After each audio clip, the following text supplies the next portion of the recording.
What's up, everybody? So glad you could join us for the Mind and Body podcast. I'm excited because Boss Lady Amber and I have a guest today. It's actually another lady named Amber. So we're going to get really super confused. We were talking ahead of time that we're going to call Amber Boy your boss lady. So for those listening in, you might like, who is who? Hopefully that helps just a little bit. But I'm excited about having Amber Broy on. She is a OCB competitor. We're going to get into what that means, but I've been following her fitness journey for some time. Amber and I go way back. How many years, Amber, have we? That was almost 18. I went to college when I was 18. We sound old. Wow. I know. Yeah. So 18 years. 18 years. Well, hey, welcome on the channel. Thank you for joining us. Appreciate you being on. Yeah, absolutely. This will be a really fun conversation.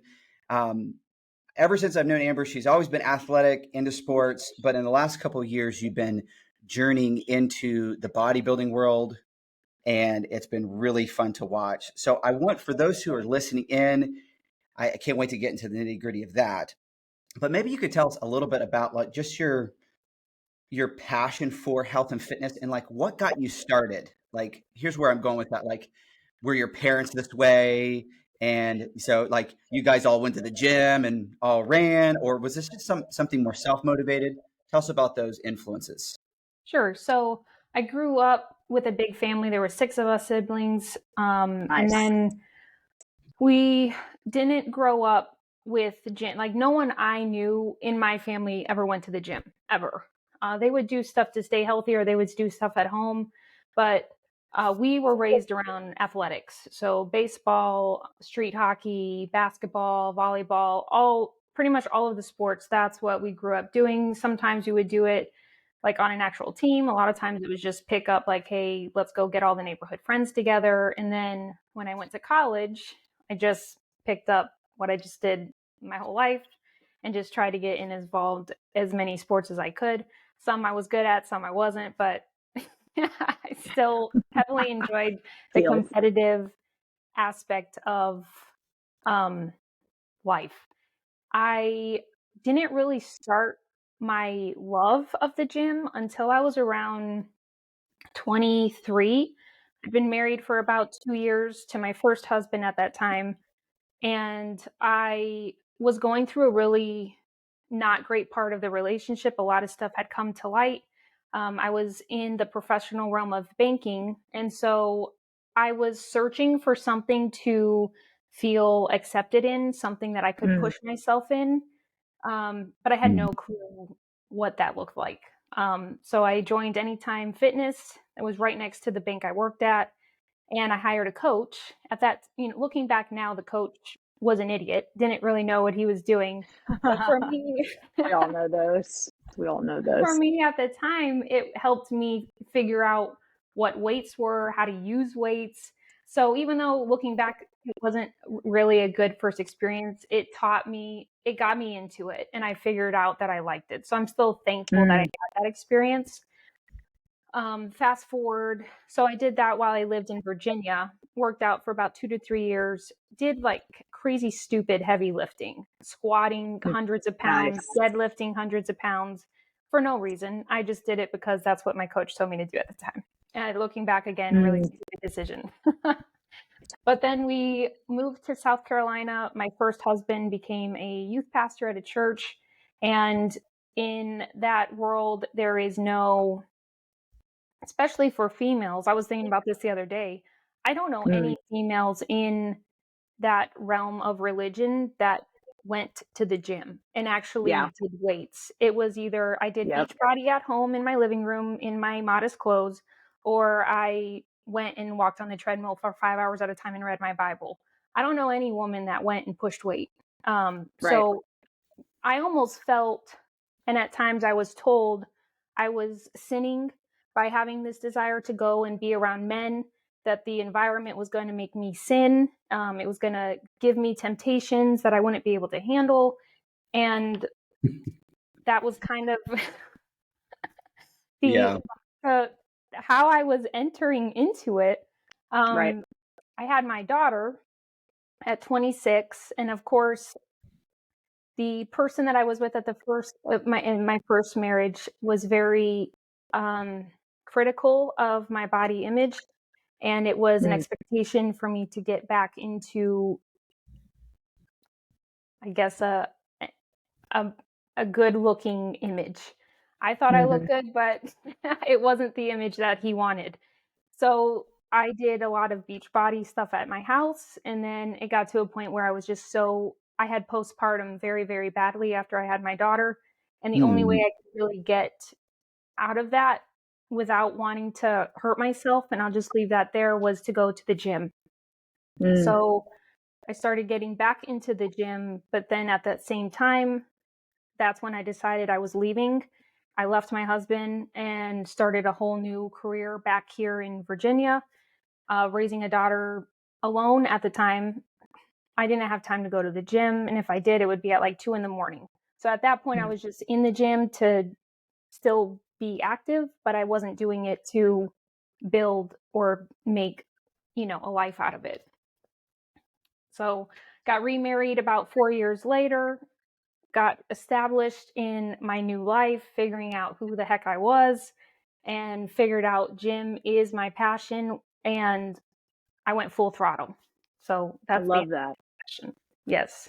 Your story is crazy, but also powerful, because very powerful. You think about gym, and a lot of times we just think about like muscular development, but Amber's story is actually kind of similar to this boss lady story. That's what I meant. Is very similar in that she had to overcome a lot of she got into the gym because she was struggling with mental health issues. Matter of fact, boss lady, do you want to touch on that a little bit so Amber could hear your story? So I got into the gym around 21. It was right after I got married. I had gained like a ton of weight. But I started struggling with anxiety right around the time that I got married. I didn't even know what it was, because like my family did not talk about mental health. It wasn't a thing. But I found myself having what now I know were panic attacks, like on a regular basis. And I was like, why am I crying on the floor? Like I didn't even know why I was crying. And one of my friends was like, girl, you got anxiety and you've got it bad. And so that's when I started like researching and reading into it. And one of the things that they suggest is like getting moving, exercising, things like that. So that's how I started like into my fitness journey. And I had been a high school athlete, but never, I don't know, when you get into your young adult years and like your life changes, you get married, like you almost just like don't think about high school anymore. You don't think about the habits you had then, how they affected you. And I was like, oh, okay, well, I guess I'm going to start exercising. And like, that's when things started moving for me. That's awesome. Yeah. And like, but what I'm seeing, like, and we're seeing this time and time again, like, there's so much value to the gym, like when it comes to like therapy and something there's a lot of recent study that I've been reading on the connection between the brain and your body, mental health, physical health, and how creating new pathways of just like new habits of training actually open up new neural pathways in your brain. And so there's this like really neat connection between reaching good mental health and actually just allowing your body to be in a good place where you're training, you're recovering, you're resting, you're training, and there's this huge habit that can be instrumental. If anything, it's kind of like I'm getting away and I'm doing something really hard. And sometimes you almost feel like, and I've done this where I feel like, man, I feel like I'm sucking in these other aspects of life, but I could come into the gym and like, I could crush these weights. That's what I'm going to do. If nothing else. Exactly. Sometimes that was the only thing that was just like, man, things are not working out the way I want them to work out. I'm going to go crush those weights. And it was just enough to kind of get to the gym, and it had a way of just kind of bringing me to equilibrium. You know what I mean? And really kind of getting through. But you, my goodness, you've been through, Amber, so much that you had to work through. Not only did you have like kind of a weird, like religious culture that kind of minimized, women's health or showing yourself or your advancements or your any type of like progress, they'd be like, oh no, don't do that. Meanwhile, you had a husband that was kind of seems a bit toxic in the relationship and trying to get you to do, so you're getting pulled and like, so what do I do? Do I do this or do I not do this? So I'm curious, when you got into the gym, maybe you had a sense of freedom, but did you have mental hurdles to overcome, like baggage of background, like, oh, am I doing something bad? How did you get to the place where you're like confident? Because when I see you on Instagram, I'm like, geez, Amber is like super confident, hardcore. Tell us about that. Your mental toughness. How did you get to that? Or maybe So you're still getting to that. I have this thing that I implemented when I turned 30 and I was going into my career. I was exceeding very well in my career as well, stepping up the ladder very quickly. And anytime I would talk to somebody and I was training or coaching, like the way that I implement certain things in my life is you got to fake it. It's not fake it until you make it. It's you fake it until you become it. So I'm going to be so confident in something until one day that is actually what I am. So I'm not going to fake it to eventually make it. It's just that's going to be who I'm eventually am. So I appreciate you telling me that when you look at my page, that's what you see, because I was very insecure when I first went to the gym. I was going to the gym at the time in culottes. For those who don't know what those are really big baggy things that go to your ankles. Like workout gear was considered immodest. So just you had to find ways to be able to do what you want to do, but not sin at the same time. So I was very insecure in that aspect. I had no clue really what I was doing. So the mental side of it was kind of hard, but then at the same time, I have a very laid back type personality. So where eventually I had to realize that I'm doing this for me. I'm not doing this for whoever's looking at me or someone's approval. I'm just doing this for me.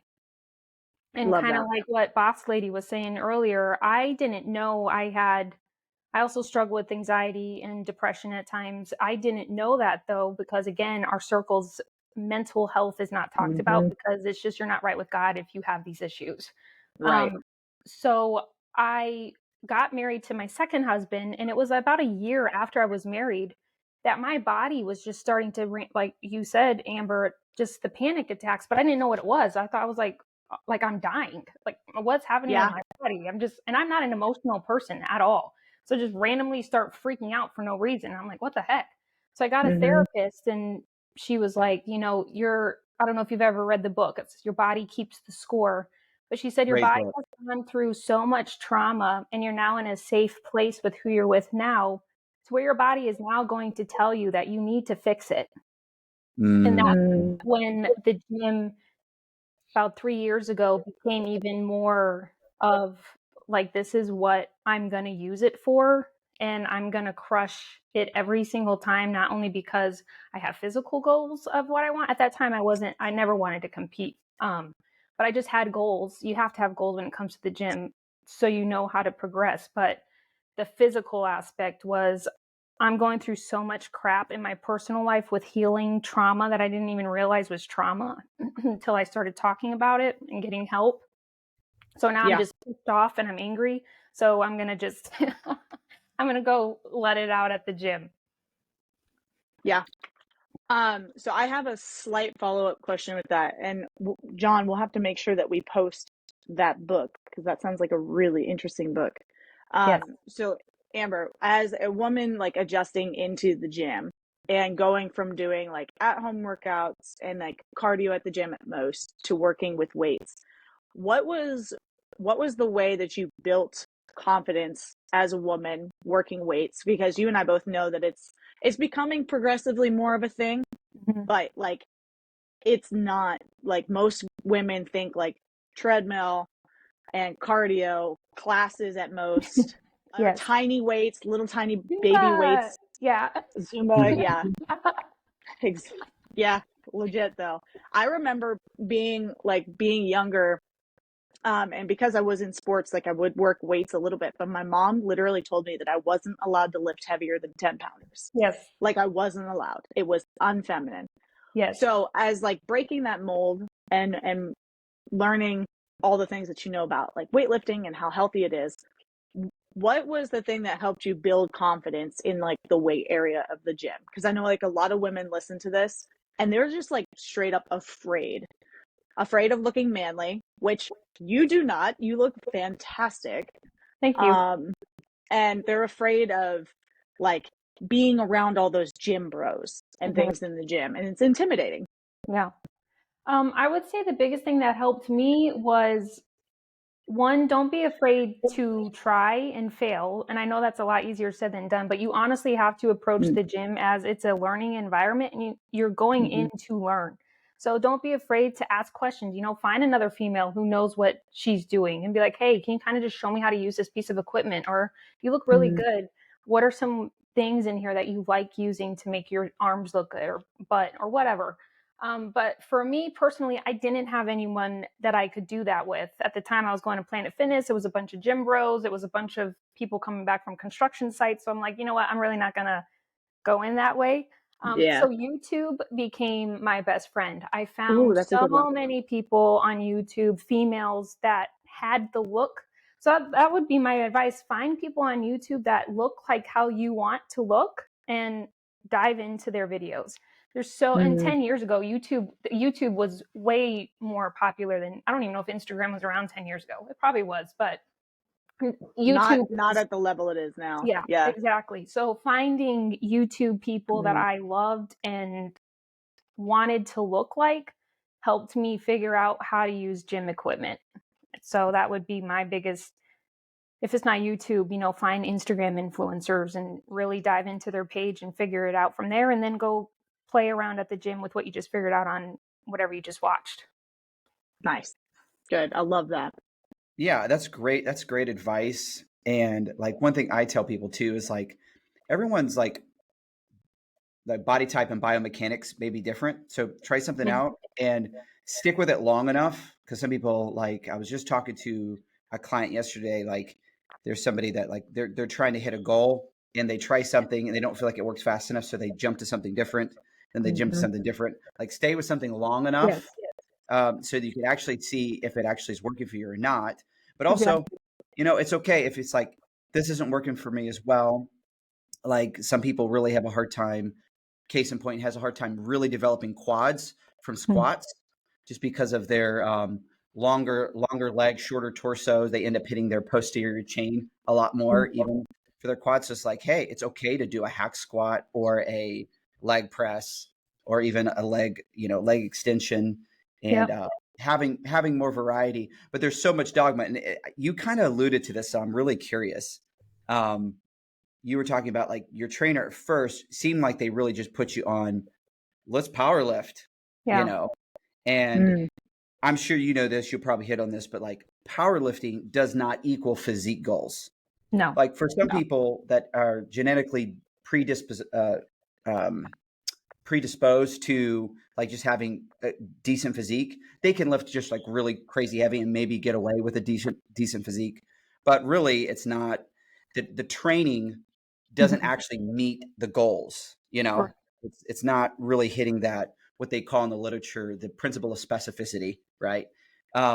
So maybe I'm misreading you a little bit on that, but is that part of your journey? Like you were just like lifting like crazy heavy weights, but then you learn to train in such a way that meets up with your goal. Could you elaborate on that just a bit? Yeah, so it was training without correct form. And again, looking back, that's how I know that. And I have now physical issues because of how I trained at first with these heavy weights. My hips, have issues. I don't go crazy heavy because, certain placements really hurt my knees. Lower back issues because of that. It's because I was pushing heavy weight, never once was told, hey, you might want to get a back brace. Or like, hey, let's work on form before we start adding 45s on each side of stupid bar, like, so looking back now, I'm like, man, I wish someone was like, you might want to not train like that. And my traps were like up to here. I am a very lean person. And at that point I didn't have really any muscle development, just because I never did weights. And so when I started doing it, my body was like compositioning in ways that I I look back now and I'm like, oh my God, like I look at pictures and I have like traps that were up to here and my Amazing. legs were tiny, but then my upper body, it was just really weird. So yeah. 10 You're out of 10. starting to look like a gym bro. Yeah, exactly. Exactly. My mom was like, you just kind of look like a guy. I'm like, well, kind of training with one. Yeah. What, oh my God. what kind of training, I don't know if you could like summarize this, like what kind of training do you subscribe to the most, or what does that look like for you? Right now? Yeah, right now. So right now it's heavy weights. But safely, and I'm not gonna, I will say no if I don't like hack squat. I will not use a hack squat machine because my legs are so long. It just doesn't work. And then my knees get all jacked up. So I'm like, Yeah. no. Hack squats are not good for knee Yes, issues. I can't. I'm like, kudos to you, but that's a no for me. But I still do crazy heavy. So I focus a lot right now on lower body just because that is the division I'm in. So there are things that I'm trying to grow in. So I have about 3 lower days, 2 upper days. But every time I do something right now, because I'm in a building phase, I have a surplus of calories.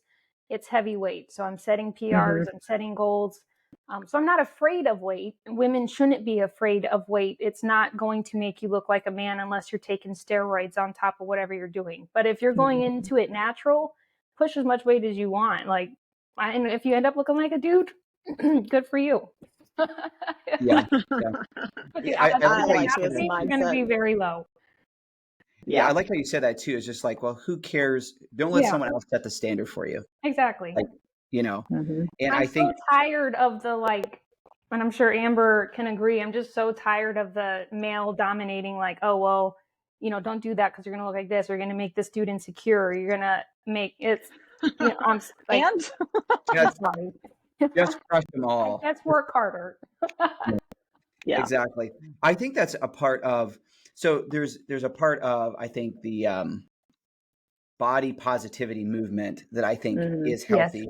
Some of it could be toxic, where somebody's actually really, really unhealthy and it's being celebrated. And it's like, well, you may not want to celebrate being really unhealthy, but at the same time, it's maybe a critique of the strict stereotypes, like a woman should look like this, like Amber, you touched on it, like just need to be really super petite. So working out really was all about like me trying to get down to this crazy extreme weight that may not even work for my body type.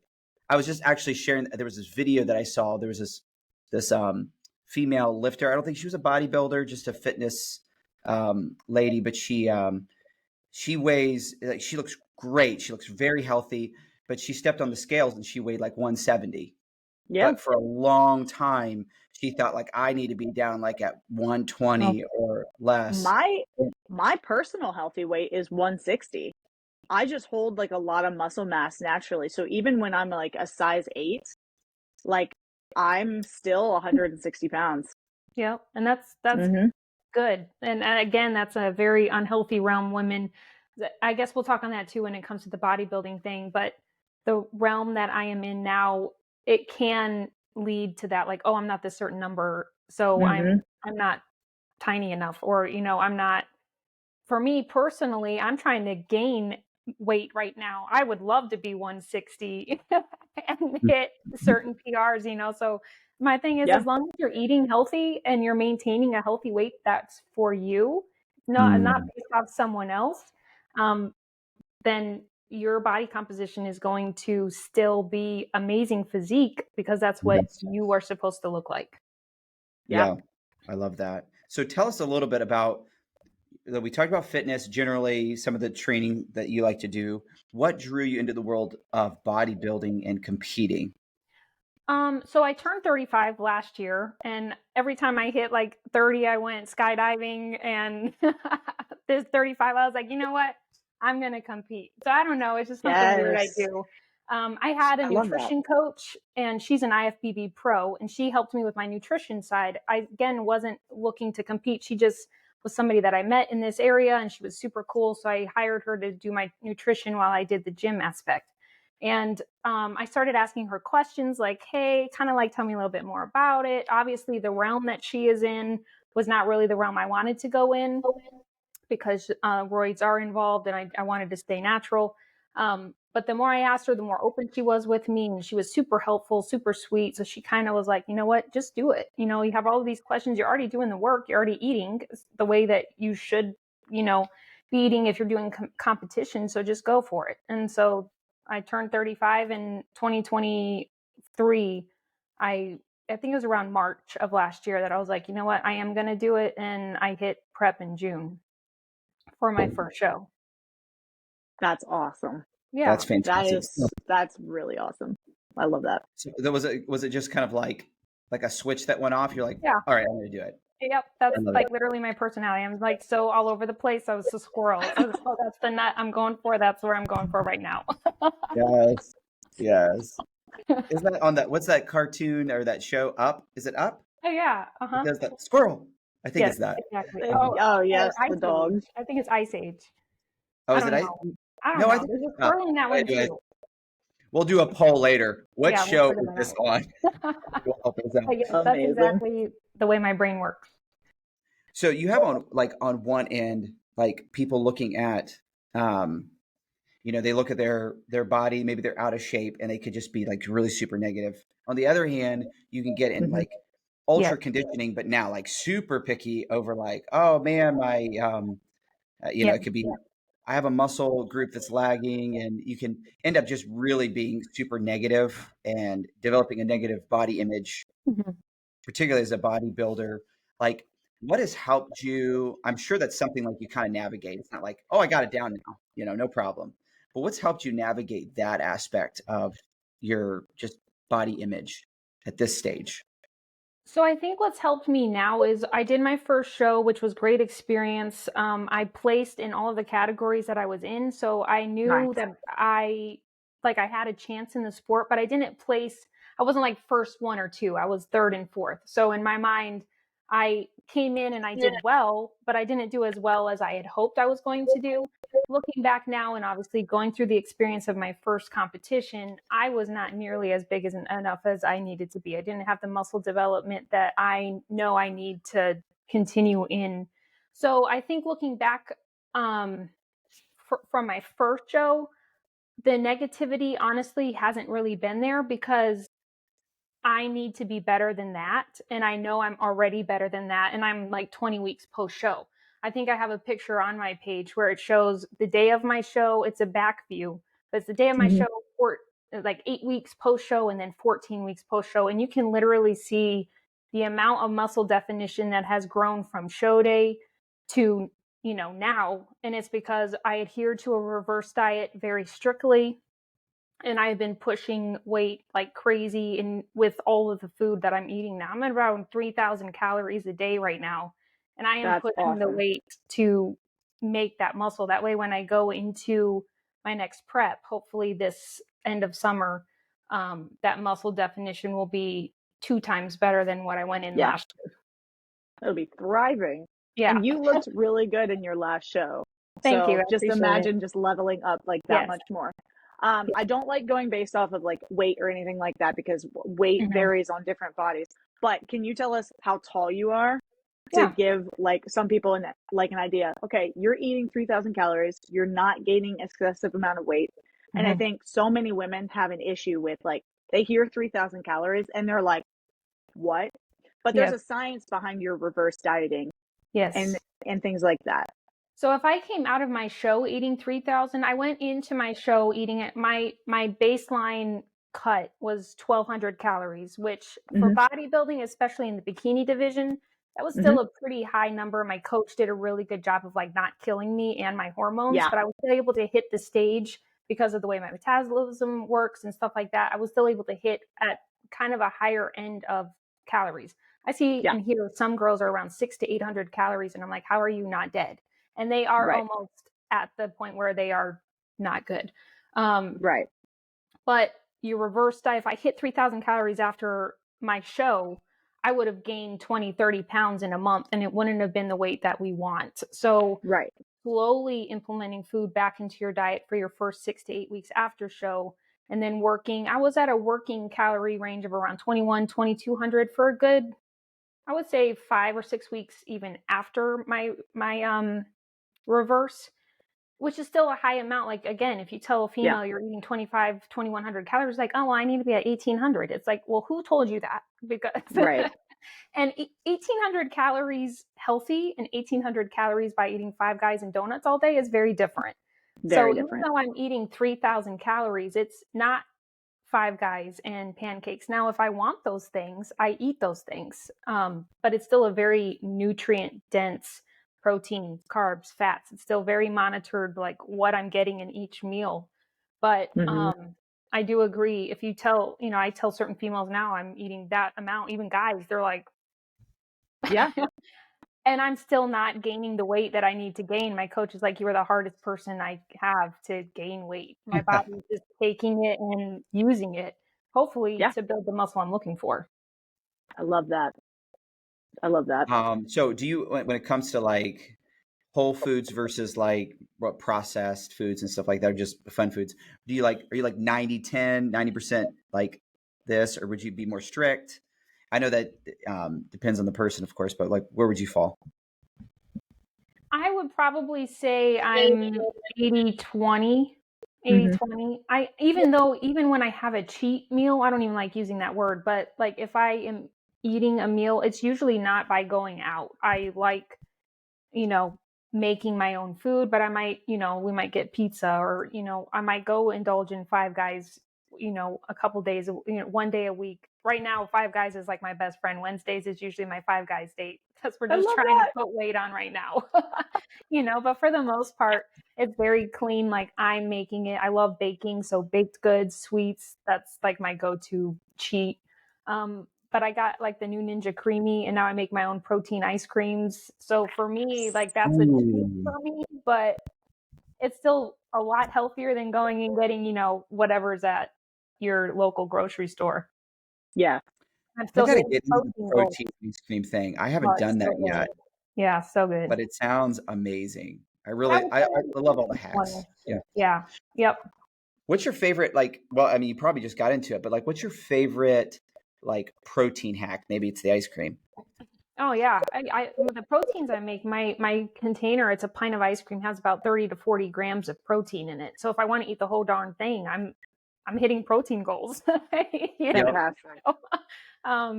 my biggest thing with protein is it has to be a priority a lot of times. And I think that's where the bodybuilding world has helped me. Even if it's not something that I'm going to stay in for the rest of my life, the food aspect of it has shown me so much of how to implement these into your daily life. And protein has to be like your first priority. It's like your wife in the relationship. Like, she has to be number one, and then everything else just kind of, fits in on the plate. So lots of chicken, lots of steak. When we go to a restaurant, I have no problem saying I need, your salad comes with chicken. I need an extra patty of chicken or an extra fillet of salmon, like not being afraid to ask for those things, even at a restaurant, to fit what your goal is. I love that. I do that all the time. You get ask Bethany. I'm always like, hey, can I get extra meat on that? Like, even when I go to like Chipotle or something like that, I always get extra meat. But no, I think that's good. And for those like listening in, just really thinking on, I don't know how you would relate to this, Amber, but I usually tell my clients, like, when we start off, I'm like, let's hit this macronutrient. We can backfill the rest of the macronutrients. And let's hit this for a while. Protein, we could backfill, make sure you're in the right caloric window. And then later, as we're trying to adjust a couple of things, we might play around with the fat and carb, ratios. But it really, people overcomplicate it, I think. And they almost think there's something magical about these percentages, like 35% this, 30% this. And it's just like, let's hit the protein. Now, let me ask you this. How much protein do you get per pound of body mass, or maybe you go off of lean body mass? How does that work for you in a, maybe do you keep it the same when it comes to like if you're in a cut versus in a surplus, or do you keep protein pretty similar? I would say so right now I weigh around 130 in my weight. My protein right now is at 170 grams a day. And then when I was going through prep, my protein was around 130 to 140. So I was even, because I hit stage at 125. So even through my cut, I was still on the higher end of my protein goal. That's great. Yeah. So I'm always at least a gram per pound. Yeah. You know, and I'm fairly lean, so that works out. Like if somebody's obviously like really on like obese, it would be hard to get a gram per pound, but maybe lean body mass. But I'm actually investigating. There's this bodybuilder guy that I follow. I'm forgetting his name actually right now, but he just really pushes for getting 2 grams per pound. It's a little high. I don't think the science really lines up with like what he's saying, but I do say, you know how like there's like bodybuilding world and it's kind of bro science, but sometimes the science catches up like with like, oh, actually they had something right. Like their experience actually did line up with like science. That's why I like to kind of keep but the science guys in view, but also some of these guys that have been in the gym doing the competitions, you know, for 10 to 15 years is like, hey, they have some great anecdotal experience. But I'm investigating right now, trying to up my protein to between 1.2 and 1.5. And I'm really liking it. Like I do think it's benefiting me to actually be a little bit more in the excess. But for years, I ran like a gram per pound, which is great. I actually just had to tally it up for the course I'm taking. Right now, I think my gram per pound is 2.4 for the weight that I am. Yeah, so I'm on the very high end of it. So your nutritionist, did she set at that? Yeah, so my coach now, my bodybuilding coach, she also helps me now with the off season. She is nutritionist and she sets up the meal plans as well. That's interesting. Did you guys see the study that recently came out where, remember, I don't know if you remember hearing people like, you can only absorb about 30 grams of protein per thing. And that's like total bunk. Actually, it's better like to consume, you know, like a higher end of protein at settings. You know, certainly spreading it out through the day is helpful for protein synthesis, you know, but I found that was really interesting, which I always kind of like had this little catch, like, really only 30 grams? I don't think that's right. But this year to see the change in that. Well, that's really neat. So let me ask you this about competition. So you're in your last week prior to the competition. Like, I'm curious of big things that you changed. Did you do anything with like water and salt? I'm sure you did. Did you do anything with that? Maybe walk through like that type of scenario. Yeah. So in bodybuilding language, that week is called peak week. That is your week before you start carbing up to you get your muscles to expand for how you want to show on show day.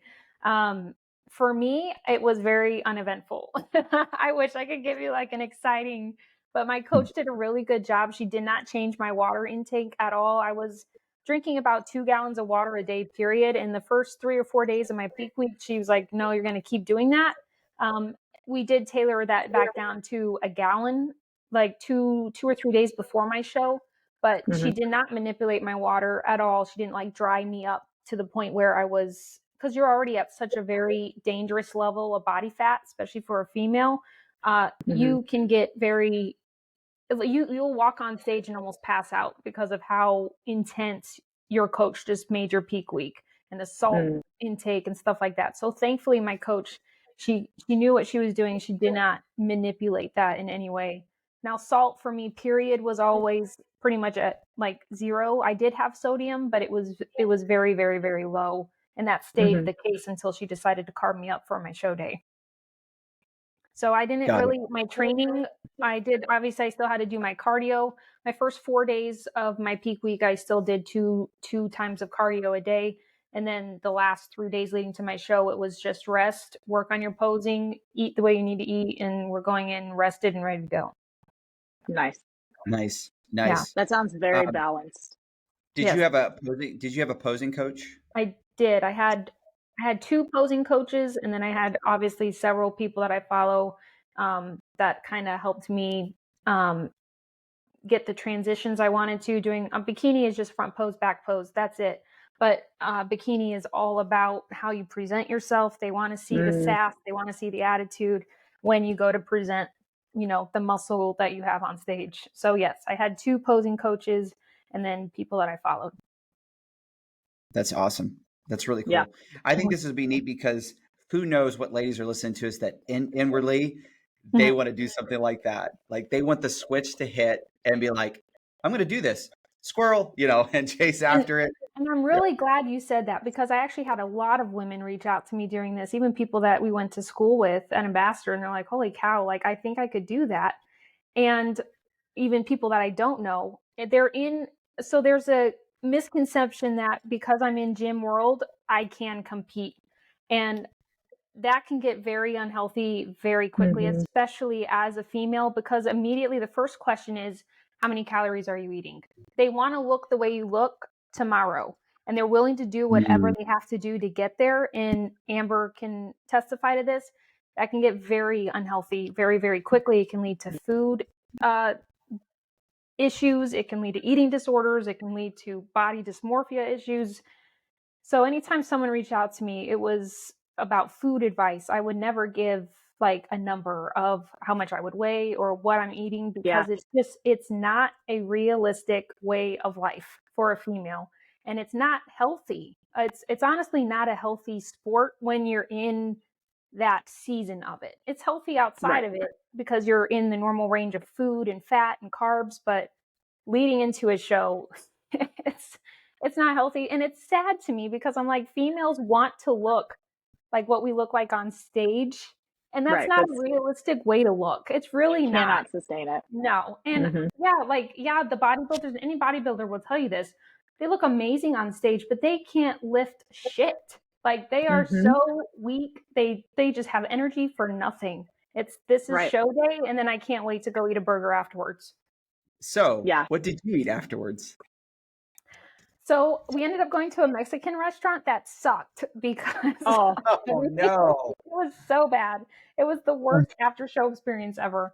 But the next morning we ended up going to a brunch place in Baltimore that's like, it's on the Food Network and stuff like that. And oh my God, I got like the crab Benedict, and I had like a pina colada French toast. It was amazing. Oh, I have a question. Did your stomach hurt after eating that, or were you okay? Actually it didn't, because I didn't gorge myself, and that's something that I feel females need to learn the balance. I guess males too, but I'm going to speak on the female perspective, is eating till you're full. Don't eat to just keep eating, so when your body tells you to stop eating, just stop. It's, don't keep making yourself do it. So I knew going into that meal that I was going to probably end up sick, but I just listened to my body, and thankfully, no, I did not get sick.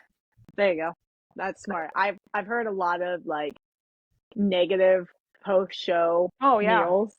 Well, and they'll throw alcohol in that too, which alcohol with where you're at, it's not a good idea. You should not do it. So I would not recommend you drink on top of it. Here in Lancaster, we have a bodybuilding competition every year. And this past year, I was out and about with friends. I didn't go to the show. I was doing something else downtown. And post-show, there was a lot of sick people walking around downtown. And I'm just like, oh, y'all went ham. Oh, no. Yes. Yeah. And like that was the other thing. Like a lot of people went for alcohol, and being at that like dehydration, lack of carbohydrates in your body, no good. Yeah. Don't recommend. So that's good. You definitely like moderated yourself. Yeah. That was smart. Super smart. So this is a bit of a transition, but I've noticed it's obviously still with training, but I noticed it seems like an obsession. I could be wrong, but you are really into cold plunging. And so I'm curious, like what got you into that? Why he wants to know because he's afraid. I'm afraid. No, I think it's Joe Rogan, and I know he's kind of a controversial person, but he does this like rhythm of like does the sauna, and then he does cold plunging. He does like several rotations of that, and it's a huge fad type of thing. But I'm curious of like what got you into it, and what do you feel like the benefits are for doing that? And you could just share that with our audience too. So like what got you started?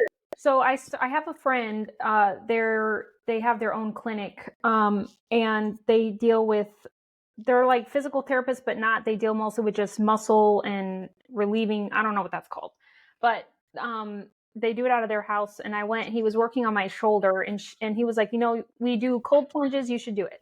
And I have Hashimoto's, I have thyroid issues. And so for me, cold is a no. If it's below 70 degrees, I'm not doing it. I'm not going outside. Like, I hate being cold. So when they told me that, I was like, heck no, I'm not. But then I started seeing, like, he was telling me all the benefits, and like it helps with anxiety and dopamine levels and depression. And I was like, what? Like, okay, whatever. So I did it, and then I was like, you know what? I'm going to make myself do this for 30 days straight. And I did it at the stupidest time. It was like mid-December of 2022 into January of 2023. And literally I'm outside with a hacksaw chopping up I mean, I have ice chunks. I have it on my Instagram. Like, if you scroll way down, like, you'll see it just amazing. But I did it for 30 days straight for 3 minutes every day. And Wow, you started at 3 minutes. You have to. Yeah. In order to see the benefits, you got to do it at least 3 minutes when you do it.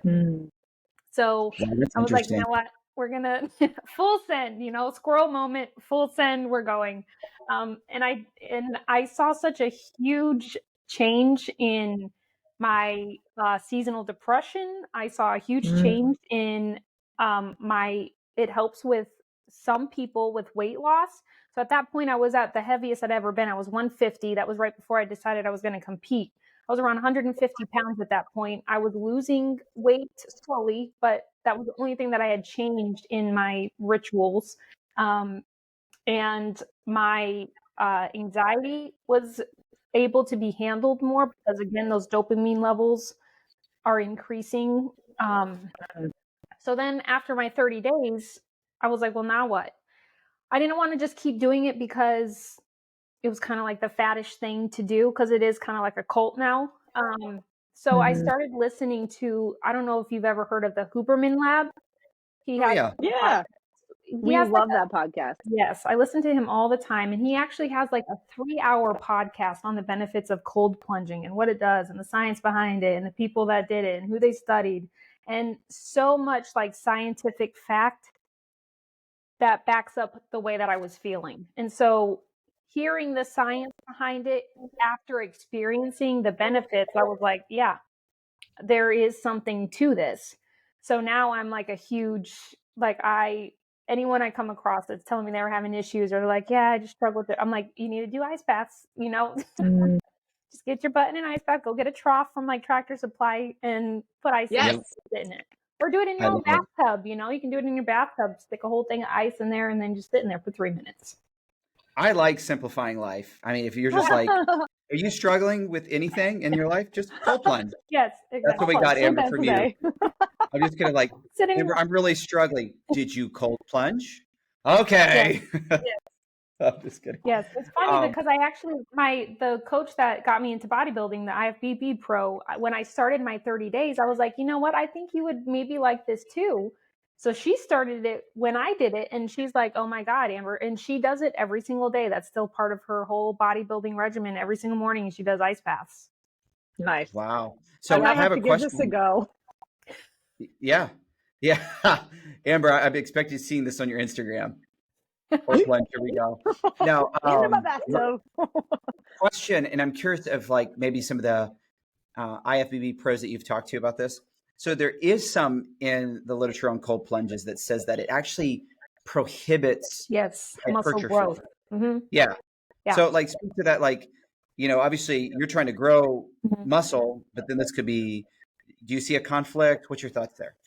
So they have kind of proven that fact a little bit with body, but that's, again, if you're only looking at bodybuilder type people. For people that are just doing a healthy lifestyle every single day, this is not going to impact them.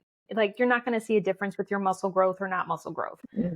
For me personally, if I am, let's say I'm doing legs, I will either do my ice bath before I do my workout, or I will wait at least 4 to 5 hours after my workout to then do a cold plunge. So I do my workout in the morning. Generally, I'll do my ice bath like at night before I go to bed.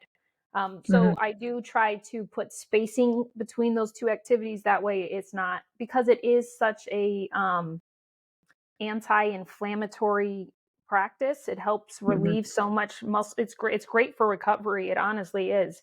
If I'm feeling super sore from a workout, I will go stick my butt in an ice bath, and it helps so much. Just relieve that intense pressure, usually in the legs. But yeah, I will try to space at least 4 to 5 hours in between those two activities. That's awesome. I feel inspired right now. I'm having a squirrel moment, and I'm thinking, I'm going to go buy a cold plunge. I want to see both people doing live stories. That's right. That's right. I'm going to tag you. I'll be like, okay. Yes, you need to. I'm trying it. Yeah, I'm trying it. You do. I'm dying in it, but I'm trying it. That's funny. What ritual or practice that you do regularly that would surprise people that no one knows that you don't care to share? Wow. You don't have and then anything you're that's making fun. her share it? I said that she doesn't care to share, but she just maybe hasn't. I don't No, mean like. I'm pretty much an open book, honestly. There's nothing in secret. Now, I will say that I am trying to get into the realm of like meditation, because I do think there is something to portions of our brain that we are not accessing to, and that's scientifically proven. Yes. In certain realms of our life. And I'm not doing it to be like in the religious aspect of it, just doing it to calm and for anxiety or depression, just to access parts of me that I don't even know about myself. You know, I very much feel there are things that we haven't even touched the surface on when it comes to mental and physical strength. Yes. So I'm working on the physical aspects of my strength and stuff like that, but I really want the mental to be just as awesome. Yes. And I think there is something to meditation, but I'm struggling. Because my brain is so all over the place, like all the time, sitting in a closet, dead silence, and listening to like this weird music to try and access these parts of my brain. I'm 2 minutes in and I'm like, man, what's for dinner? Or what like, what am I doing with my kid, for activities? So it is really, really hard. But other than that, like, I really don't have anything ritual. I mean, I love my chickens. I deal with my chickens all the time. I love sourdough bread. I'm like into the sourdough cult right now. So Yeah, you have that on your like Instagram. It's like, I'm a competitor, and then it's like this random sourdough thing that pops up. Yes. That's I'm not glad bad you brought that up. Like, what is it? Like sour bread enthusiast or something? Yeah. Yeah, I Sourdough. saw. I was like, that is so random. But I love random. It like just like totally stick out. Yeah. I like the chickens. That's, I guess, the only weird thing about me right now. So if we ever like came over and visited you, we would do like some cold plunge ritual. Yes. We would meditate and we would eat sourdough bread. We would try to meditate. Yes. We would try. Definitely I don't think we'd be there. sourdough. Not with boss lady there. She would interrupt it somehow. Hey, that's not bad. That's okay. No, have you read this book? I just had it on my desk. Sorry for putting it on the screen. No, I haven't. I've seen it, but I haven't read it. It was a 2-step mindfulness approach. I think you would really like this book because Scott Symington, he's a clinical psychologist. He's into mindfulness as well. And some of the mindfulness sounds like a little, like, to me, sounds a little spooky and maybe the spiritual aspect of things. I'm not saying that that's categorically wrong. I gravitate more towards the science end of mindfulness. Yeah, naturally. And he does just such a great job of applying mindfulness as it relates to just anxious thoughts. And I use his analogies and thoughts all the time now, but I just thought I'd share it. So it's like, hey, it's right on my desk. I thought I'd share that. Go read that one. Yeah, it's an excellent read for sure. So we'll maybe have time for 2 more questions here. And I was thinking, like, what would you like? Let's say there's a lady that is listening to this and she's like, okay, I'm going to make the change. What would be like 2 to 3 steps that you would say, okay, here's what I would recommend for you when it comes to like pursuing a new you, things that would help? So anytime someone comes to me and they're telling me that they want to do this, I always ask the first thing I will do is ask you a question. And I feel like this is helpful in any realm of life. If you're starting a new endeavor, why are you doing it? Are you doing it because you feel you have to? Are you doing it because you feel you're not meeting the expectations of other people? Or are you doing it because you want to do it? Are you doing it because you have goals that you are trying to attain to? Or so do it for yourself. That would be my number one. Whatever you're doing, you have to do it for yourself. Because if you're doing it for other people, it's not going to last. And lasting change, especially in the fitness realm, is something that you want to last till you're no longer here. Other thing too is don't be afraid to ask questions. You know, you're walking into an intimidating.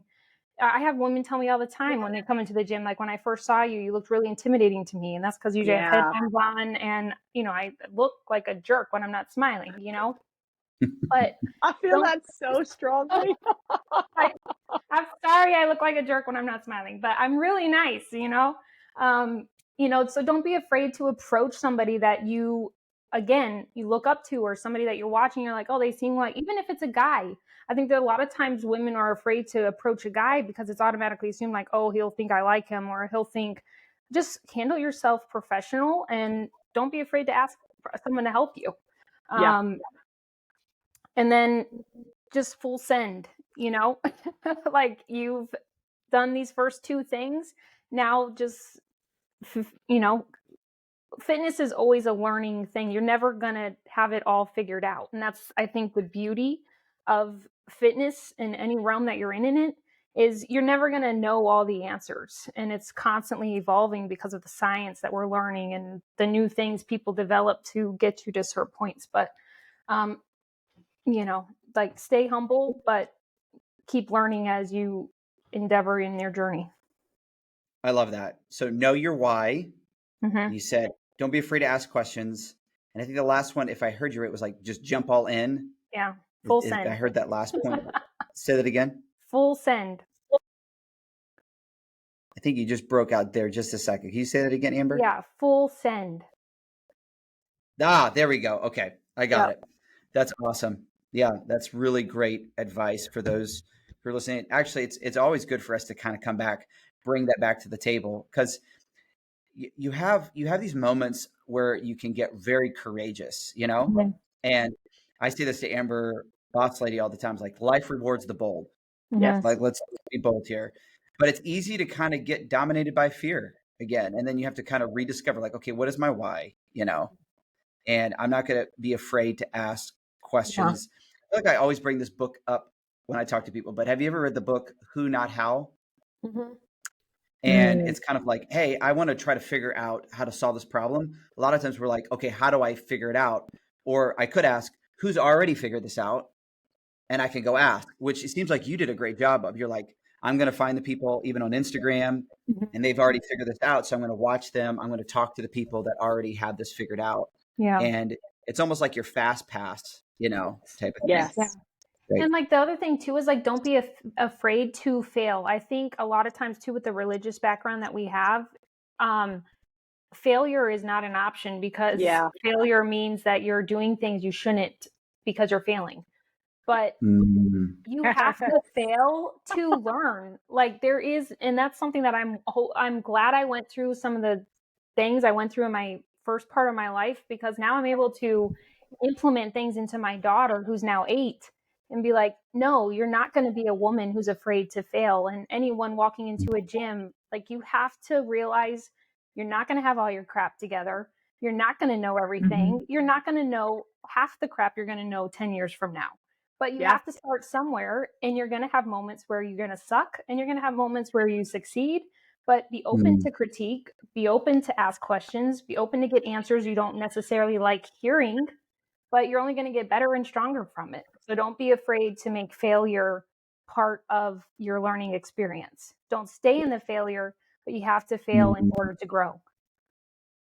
I think it was an Alex from Mosey quote, I think, but he said something like, and I'm going to get it wrong. His is much more pithy, I'm sure, but something along the lines of, successful people have failed way more than unsuccessful people, because they've been willing to run towards failure faster so that they can get to the other end and be successful. They've learned the lessons that they need to.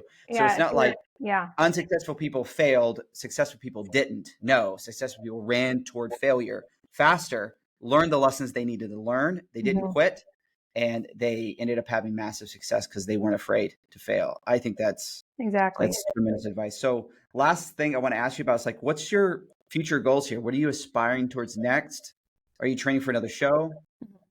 So yes, I'm currently building to compete again, hopefully end of this year. So again, looking to do another October, November show. So I'll start cutting for that probably in August. But so for right now, we're just pushing as much weight as possible, eating all the foods.